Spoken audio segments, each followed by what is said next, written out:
So, I'm Filmmaking Nuance. I think I have 3 subscribers at this point. Let me talk to you guys first. Thank you for being here because you were literally the first. But here's what I want to talk about.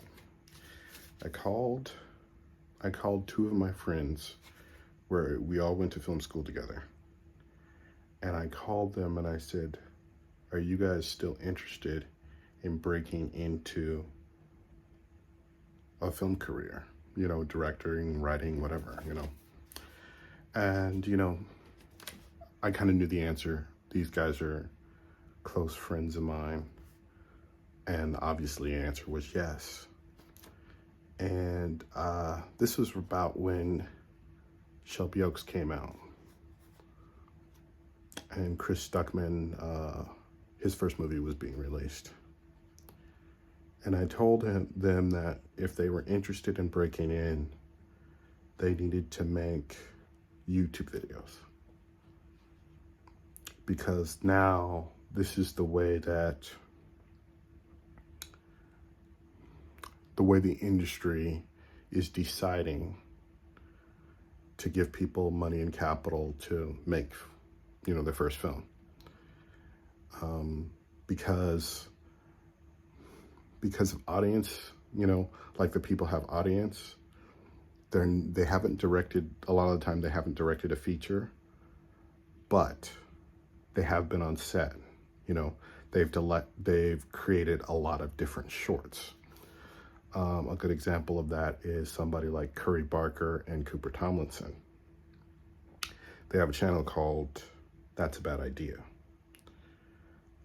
It's many years old. I'm thinking it's almost 10 years old. And they've been doing comedy and horror shorts for forever. A lot of them are really good.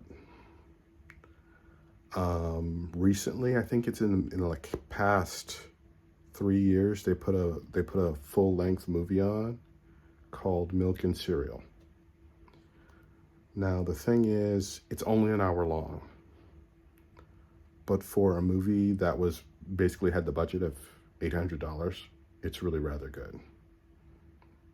And they got a lot of attention from it. I think it's got 2 million views on it right now. But the point is that they know how to work within environments with no money, with actors who are pretty much unknown, to make something that really pops. I mean, you know, Cooper Tomlinson and Curry Barker just came out with Obsession. And right now it's making a ridiculous amount of money. They made it for $1 million.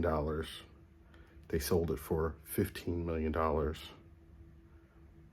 And now the studio, the people who bought it from them, Blumhouse and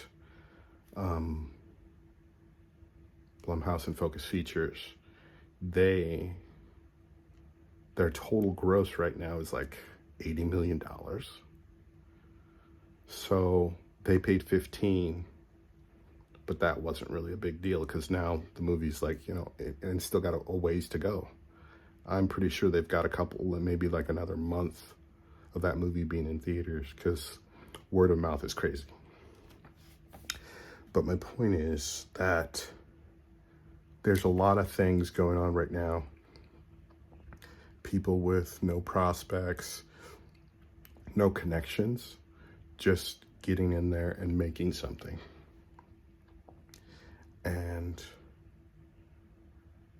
that's the way to do it, it looks like at this point. I mean, it's not just people like Curry Barker and Cooper Tomlinson, it's also Chris Stuckman, it's Markiplier, it's the Philippou Brothers, it's Michael Shanks, Kyle Edward Ball.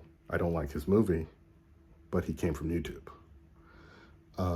David S. Sandberg, Dan Trachtenberg. So,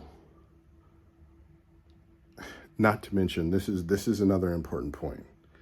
I think there's a lot of people who are online who are making good projects, but they may never get the attention because there's just so many people online vying for attention. You know what I mean? So even though they're consistently making great things, they haven't had the point where people are like, literally like, okay, this guy, give him some money or give her some money and have them make something. You know what I mean? So essentially right now, there's a lot of people, there's a lot of people that if they just grabbed them off YouTube right now and gave them money, they could make an incredible movie. The person that comes to mind right now is the guy who made Portrait of God. It's a short horror film. It's got like 10 million views, so a lot of people have seen it. But just that guy knows what the hell he's doing, and he just hasn't had the opportunity yet. You know, like if somebody came along with a little bit of money, that's essentially what happened with Curry Barker and Cooper Tomlinson. Somebody was like, hey, well, why don't you just like make something for us? Because we really like the short that you made called The Chair. So make it for us, make a full feature length version of it. And Curry Barker turned him down and said, no, I've got something else. And that something else was Obsession. So they make Obsession, they make it for $1 million, and the rest is history. The other thing that might be worth mentioning is that I compare Obsession to Weapons. I know a lot of people don't, you know what I mean? Because they're two completely different moods. But there's two things that make me think of the two together.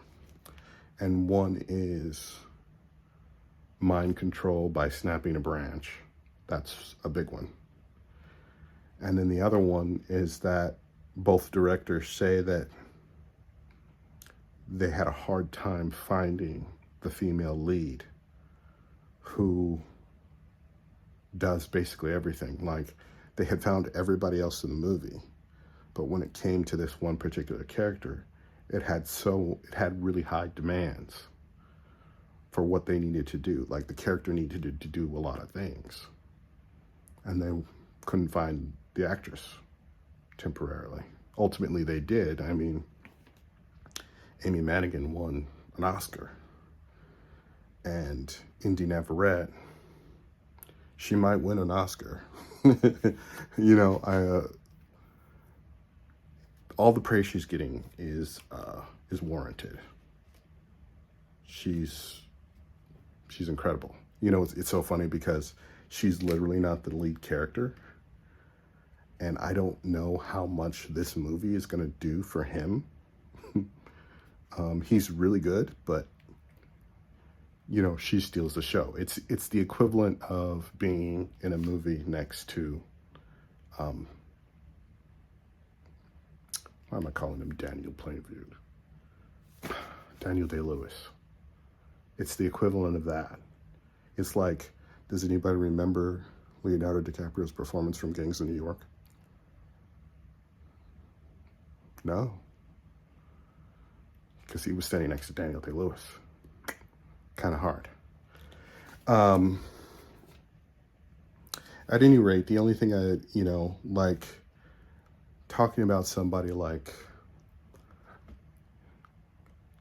for instance, Markiplier has just proven with Iron Lung, he's just proven that he doesn't need the studio.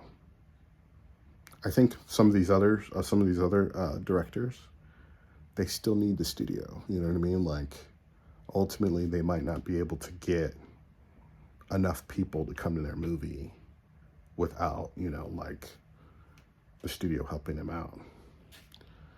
But there's another thing that should be considered when saying that, because think about Obsession, for instance. The $1 million that they got, it didn't come from a studio. It came from an independent producer. So this movie, ultimately, the studio buys it and they release it, but they didn't create it. What if Curry Barker, Cooper Tomlinson, and this other producer he worked with, what if they kept the movie for themselves? And they released it like Markiplier released his movie on their own. I mean, he doesn't have as big as a name. I mean, a lot of people are seeing Obsession for the first time and being like, okay, well, he's got a YouTube channel. Like, they're discovering him because of the movie. So, but see, you know, like, here's what I'll say about Stuckman. I love Stuckman. I love Stuckman. I love ShelbyOaks. So let's get that straight. I'm not going to, there's not going to be any bad mouthing about Chris Stuckman from me. Okay. But you know, Stuckman has 2 million followers on YouTube. Now, let's just say he says, I need 200,000 of you, not all 2 million, just 200,000 of you. I need you guys to give me $10 each. That's $2 million. I sincerely hope from the perspective of Chris Stuckman that he doesn't think that he can't make his movies on his own. He doesn't need the studio. I mean, everybody giving him the money to make ShelbyOaks proved that. He was surprised at the response of everybody coming out and giving money and everything, but he shouldn't have been surprised.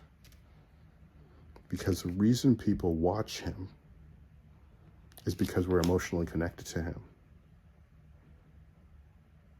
You know what I mean? Like, his video talking about how he got out of being a Jehovah's Witness, I think that has like 1 or 2 million views on it.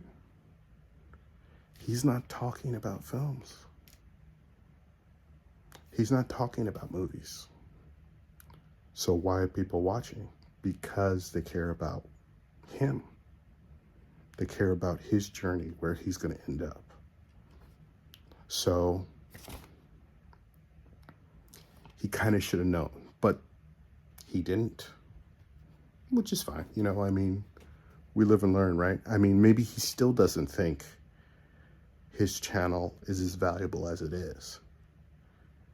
I don't know if he knows that he never needs the studio. Like, say for instance, he switched his channel. He still did reviews, but he started making shorts and putting them out on his channel and growing his channel. He doesn't need the studio. Well, I could keep going on. I probably will. I'll just do more versions of this, talking more in detail about, because I haven't talked about the Philippou brothers. I haven't talked about Stuckman in detail. Markiplier, Michael Shanks, Sandberg. I haven't talked about any of them in detail. So I might just start doing individual commentaries on each one of these guys, because they all came from YouTube. But it's worth talking about, and I will talk to you guys soon.